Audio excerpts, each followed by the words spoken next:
Hey y'all, Spooky Sprinkles here, and today we're going to paint this cute little monster. So let's get into it.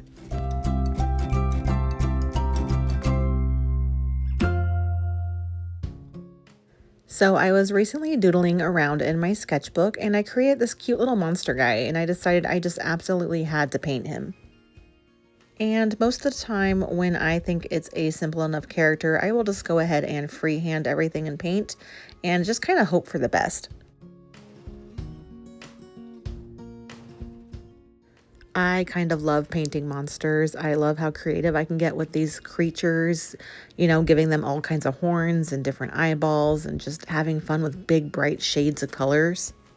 I also love taking something that's supposed to be spooky and creepy and just making it cute and fun. If you're new here, you might not know that I've kind of been drawing and doodling monsters my whole life. I think they're just so much fun to create. This even kind of played into where I got the Spooky Sprinkles name from. I've always done kind of cute meets spooky art, and it just fit the vibe. I actually even wrote and illustrated my own children's book called Zoe and Her Mini Monsters, and it has a few of my monsters I've drawn since I was a teenager, just a little updated, more pupils, more colors, more friends. So if you want to know more about that, let me know in the comments and maybe I'll make a video based around that book. I was originally going to make this monster kind of like a teal, dark blue vibe, but something just screamed, split pea green to me, and I just had to go with it. I will say I do wish I had painted the background first.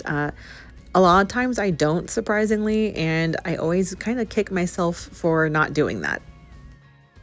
And here I am attempting to do some textures with some paper towels. It's kind of one of my go-to techniques. However, my canvas just was not wet enough. It was really hot today and it just was not working for me. So I kind of just scrapped it and kept going.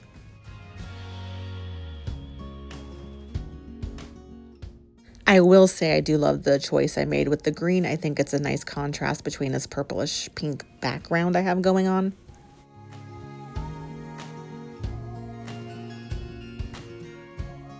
Now at this point I popped out some of my paint markers. I actually rarely use them, but I was just feeling like maybe today I can do some of my line work with the, small acrylic paint marker instead.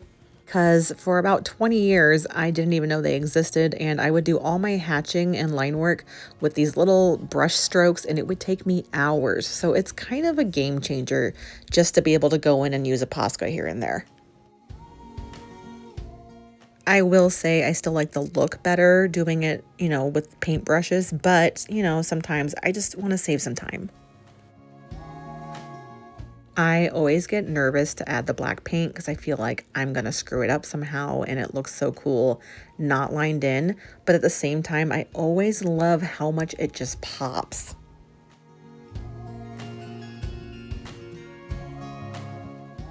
I really love the look of a good thick line, but sometimes I'm worried that I'm going to overdo it. It's going to be too thick. It's going to look terrible. Sometimes I think it's too thin. I'm always second guessing myself, and I have to stop doing that. I feel like this is an all artist problem though. I feel like we all have these things we second guess about ourselves when it comes to our art, because I love my style. I actually never really compare myself to others. I think I have a fun style, but I still always second guess if I'm going to do things right. And when I say the right way, I mean just for my own personal standards. I think when it comes to art, there's no actual wrong or right way to do it. I think if you're doing it, you're doing it. So I did end up using my fine tip Posca here, and I'm okay with how it looks. I think it could have been better, but you know what? It is what it is. Sometimes I feel like I can go without the hatching and all the extra line work, but I really feel like it's what makes my art, and I just can't stop, won't stop.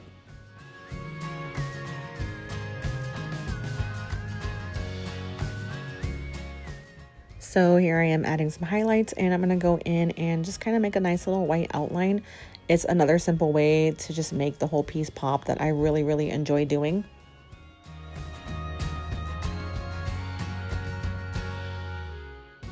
It's a little tedious, and sometimes I do come in a little heavy-handed like I just did here, and I have to go back and kind of fix up the black line work here and there, but overall, it's so worth it every single time.